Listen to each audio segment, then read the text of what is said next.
Ayan mga kalokotsero, so stopover kami dito sa Bakakay, sa Save Mart dito sa Bakakay. Ayan, sino magsasabi na may dalawa ng mall dito sa Bakakay?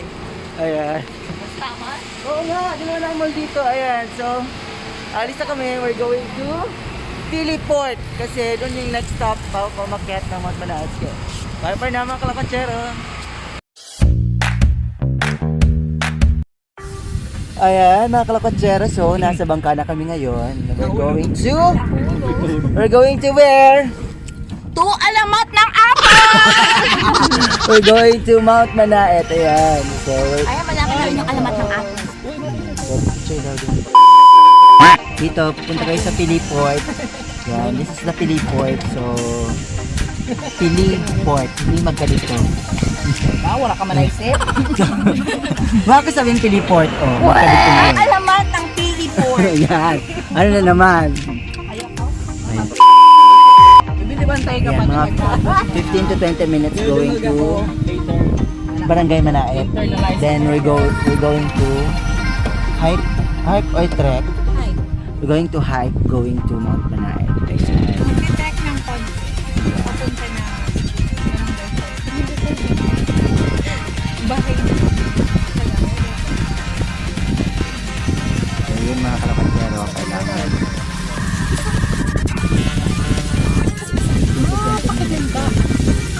Barangay Manaet. Diretso sa Barangay Hall or Protocol. Then akit sa Barangay. Ay, no, Mount Manaet.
Ayan, we're na sa Barangay Manaet. Welcome to Barangay Manaet! Ayan, vlog niya ko. Kinuntra ko na. Ay, ikaw naman ina. Gagayain ko Dali na. Welcome to Barangay Manaet! Wow, vlog niya to. Dalawa na, it's a prank. Pag na. Ayan, so punta na kami sa Barangay Hall na Barangay Manaet. Ayan. So we're walking together with my group. Ayan. Ayan mga kalakotsero, so we already started our hike to Mount Manaet. Yan. So it would take us, ano ba yung tama ine? It would take us 1.5 hour para maabot yung tuktok ng Mount Manaet. Ayan. So, sa mga nagtatanong dyan kung gaano kataas, yan, nag-research po kami. 420 MASL. Yun. MASL. Ang ibig sabihin, meters above sea level. So, ganun siya kataas. 420 meters above sea level. Ayan. MASL. Yan, may bago tayong natutunan mga kalakatsero. Mayabang na naman yan. So, paakyat kami. Mainit ang weather. Hopefully, mamayang gabi because nagkataon it's full moon. So, mamayang gabi. Sana ay hindi masyadong umulan. Yun. Sana the good weather will continue hanggang ayan. So, ayan. Tuloy-tuloy tayo sa pag-akyat ng Mount Manaet. Nakakapagod. Ito yung isa sa pinaka matarik na mataas din na bundok dito sa Bakakay. Okay. So, ito si Poe Romeo at ito ang eyewitness. Ayan, so mga kalakotsero, rest muna kasi 20 minutes na ata kami naglalakad. So, ayan, rest muna. Ayun mga kasama ko. Kumusta po, ma'am? Ay, tapad. Wala pa nga. Ayan, so andito na. Yay! Andyan na si Babe at si Rani Bell. Water! So, ayan. Ang ganda ng river dito. Ayun o, nakikita niyo sa likod ko. Sobrang linis. At syempre, malakas din yung flow ng water dito after the typhoon. So, Yes. interview naman natin si Paulina Vega. Hello! Yan. Ang contestant ng Colombia for Miss Universe 2020. Ayan. So, anong tanong? What can you say about the nature here in Bakakay? It's really good to witness such a beautiful creation dito sa Bakakay. And Nagtatagalog pala si Miss Colombia. yes, because I'm in the Philippines, I am supposed to learn the language. Diba? So, yan. Maganda yung yung Very natural speaker. Alam lang. yung nature, napakaganda. So refreshing. Although, syempre, nakakapagod and quite challenging. Pero, it's all worth it naman. Although, nagyo pa lang kami sa kaligat na ng trekking namin. So, isama natin yung friend natin ng Arag. Huwag na yun. Yung signature, wag na yun. Huwag na yun. Gagawa mo!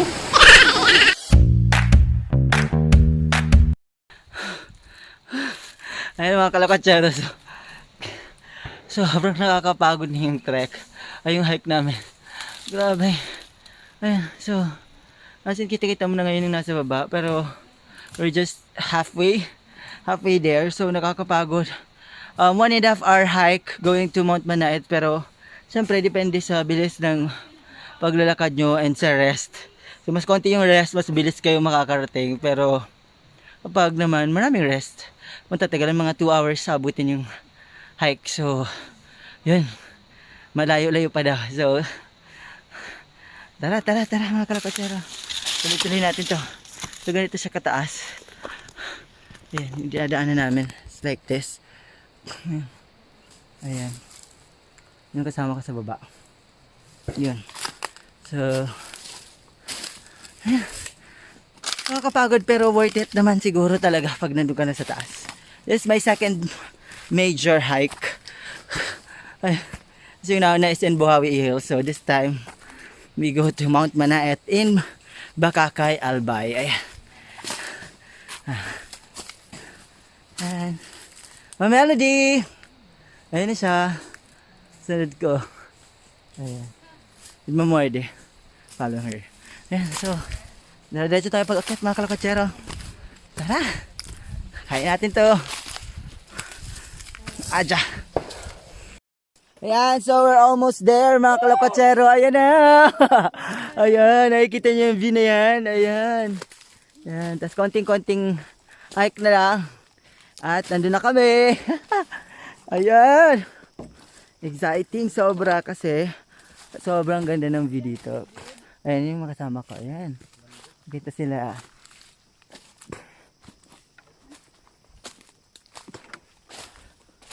Sa wakas!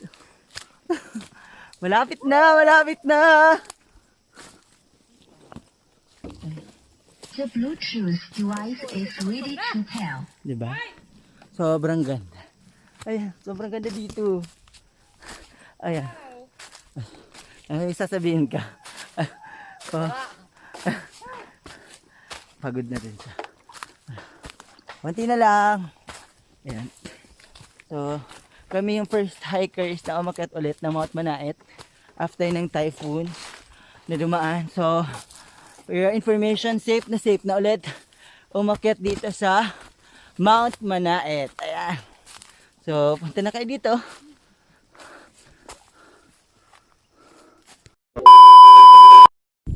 Finally, we're here na! Kalapatero, grabe!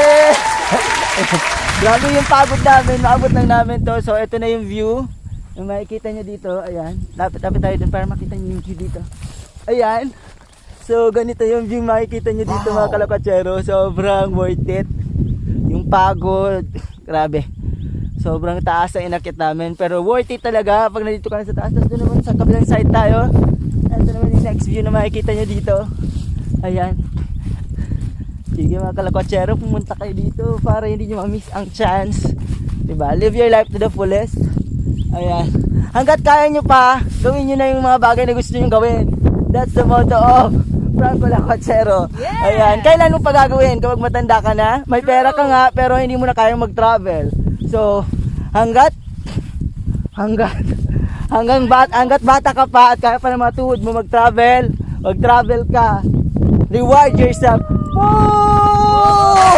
Grabe! Wow! Only here at Mount Manaet! Ayan! 360 tayo. 360. Ayun, sobrang ganda. Parang drawing lang, Teo. Oh, diba? Diba? At least dito makikita mo in real life yung mga islands ng Bakakay. So, grabe yung islands ng Bakakay. Yun. Tapos may, diba, may residential part doon. Yun. Yan. So, punta-punta kayo dito mga kalakotsero. See you again mamaya. Marami pa kaming gagawin ditong kulitan. Ano pa, asaran at iba-iba pang challenges mamaya-maya lang. Sige, bye mga kalakotsero. Mamaya naman. Sana all may jewa. Sana all mahal. Sana.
kalakotsero. Ayan, so gabi na. So ganito ang itsura makikita nyo dito sa aming camp area dito sa Mount Manaet. So ganito kaganda dito dahil naglagay kami ng mga additional lights effects. Ayan, so makikita nyo we have the fairy lights. Ayan, diba? Kita-kita nyo naman ang ganda ng lighting namin dito. Ayan, look, ayan. Ayan. Tapos yun natin, and i-check natin yung mga tents. Ayan, per tent. Dito, ayan. So, dito ay kina Dora! Hi everyone! Hindi ako na Ang dilim. Ayan. Sige. Ilabas mo ulo mo. Ayan. Ayan. That's Dora. Ayan. So, iba naming kasama ay nagpapak na ng mga pagkain na tira-tira namin. Ayan. Si Babe, si Wangwan, si Watts. Ayan. Ito madilim. And si Ma'am Warden. Pero madilim pa rin. Ayun. Kita ka naman. Ayan. Hi! Habang sila nag-aayos ako ng kumain. Ayun. So, ganito yung itsura. Ano si Ma'am Melody? Malayo. Ma'am Melody! Kita ka naman. Yan. So, ganyan yung itsura namin dito. Yan. At night! Dito sa Mount Manaet. Ayan. Ayan. Madilim na ako pero gusto ko makita niyo yung magandang view ng aming camp area. Ayan. So, that's our camp area. So colorful, di ba? Ayan. Yee! 360. So, dito, overlooking naman dito sa kabilang side ng City of Legazpi and Municipality of Bacacay. Ay, hindi nyo na masyadong makita kasi dilim. Ayan. So, kita-kita. Fiesta! Parang fiesta sa aming camp area. Ayan. So, pag gusto niyo mas maliwanag yung camp area nyo dito, pag nag-camping kayo, magdala kayo ng fairy lights. Ayan, mga ganito. Ngarag ko dun, ha? Ayan. Dito, maganda. Ayan. Ngarag ko dun, ha? Ayan, fairy lights. Ayan, para buhay na buhay ang inyo camp area. Pwede kayong gumawa ng kahit anong activities and, you know, kulitan and everything. So, kataas lang namin ng session pintuan yun. So ayan, so bukas naman ang next vlog natin kung ano pag gagawin namin activities dito tomorrow, and watch out for the pics din. Yung flash ko very fast lang, mga magandang pics namin dito. Alright, so see you tomorrow mga kalakatsero. It's a prank because it's prank. Okay, bye bye, good night. Morning mga kalakatsero! So, it's a new day. So, it's time to wake up this morning. Good morning, that's Ma'am Wars. Ayan, so gising-gising na tayo. Ayan, so welcome to America. Actually, it's very cold here in Mount Everest. Time to rest. So, ayan, sobrang ganda dito. Ayan, with Babe of Ma'am Wars. So, ikot-ikot tayo. Ayan, yung isa naman dito. Ayan.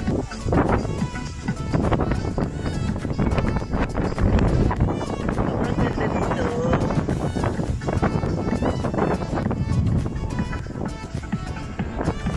Diba?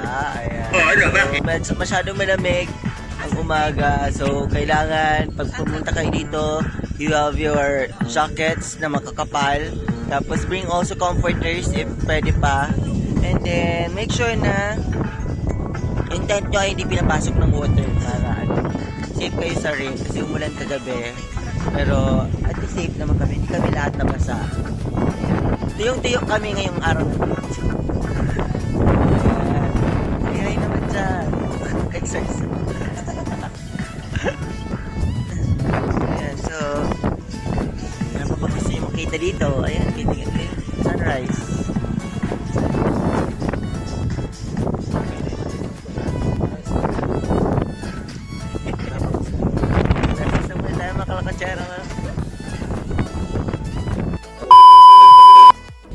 Morning mga kalakontsero. Ayan, so pababa na kami. Ayan, naka-strike out na kami ng aming mga tents. Ayan, say hi to the camera mga ukay. Ayun, so foggy na this morning. So foggy kasi maulan this morning. Ayan, so yun, pababa na kami. So nakikita nyo, foggy na dito masyado sa area na to. Ayan, so sobrang ganda. Para ako ditong elf. Yeah. So, bababa na kami mga kalakotsero. So, start na kami ng lakad baba. Ayan. Alam mo, malakad pa baba, hindi pa taas. So weird. Ayan, so, sa likod ko ay sa mga melody. Wow, parang nasa La Presa. Courtesy of Elizabeth. Yes, thank you, Mami. Ayan, thank you.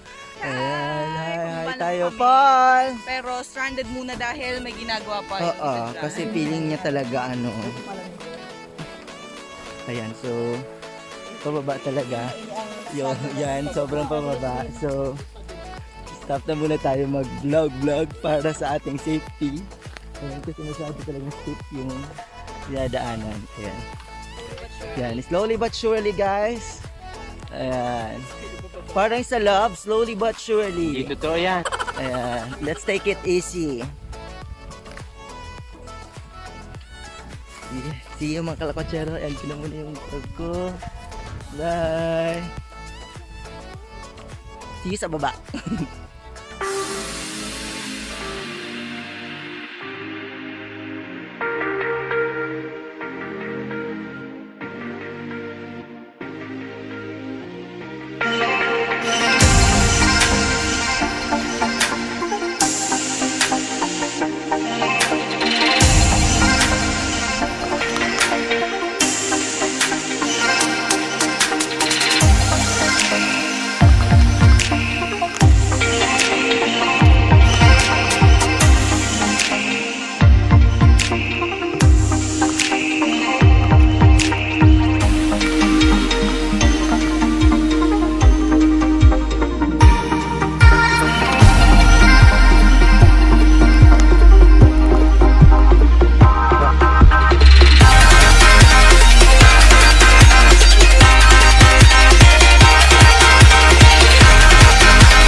So ayan mga kalakotsero, nakababa na tayo and now nasa seashore na tayo para sumakay ulit ng bangka going to Pili Port, Makakay Albay. So yung mga nagtatanong kung paano makapunta, may konting boat ride, 15 to 20 minutes from Pili Port. So pupunta kayo ng Pili Port, Makakay Albay. So yun kayo kukuha ng bangka.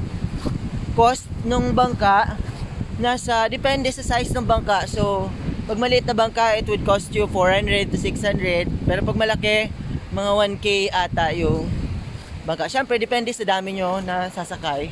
Okay. Then, from Pili Port, you will now go to ride a boat. Then, go to Barangay Manaet. Then, from Barangay Manaet, then kayo dun sa Treasure. And you are going to pay hiker's fee of hindi ko alam kung magkano, pero hindi naman yun aabot ng 50 pesos. Mura lang yung hiker's fee. And then, yun na. Tapos, may nag-aabang naman dito mga tour guides and what they call that? Barters, porters. Yun. So, sila yung mag-guide sa inyo na pwede magdala ng gamit nyo, tapos mag-guide sa iyo, paakyat sa bundok. Pwede rin niya kayo samahan doon overnight. Ayan. So, regarding the fee, bahala na kayo. Mabait naman sila. So, punta kayo dito. Sobrang fulfilling, lalo na yung mga views na makikita nyo. Especially here, sa seashore pa lang, kahit hindi ka pa umaakyat. Sobrang ganda. Yes, you will really appreciate nature. And mga kalokotsero, tandaan nyo aking advice. Let us nurture our nature, love our nature, preserve our nature para ma-enjoy natin to hanggang sa matagal na panahon. Alright mga kalokotsero, so I think pag nakasakay na kami ng bangka, doon na ako magpapaalam. And that's all for this vlog for Mount Manaet. Ayan, 360. Ayan, we'll see you again. Bye mga kalokotsero. Ayan, so last Calvario na mga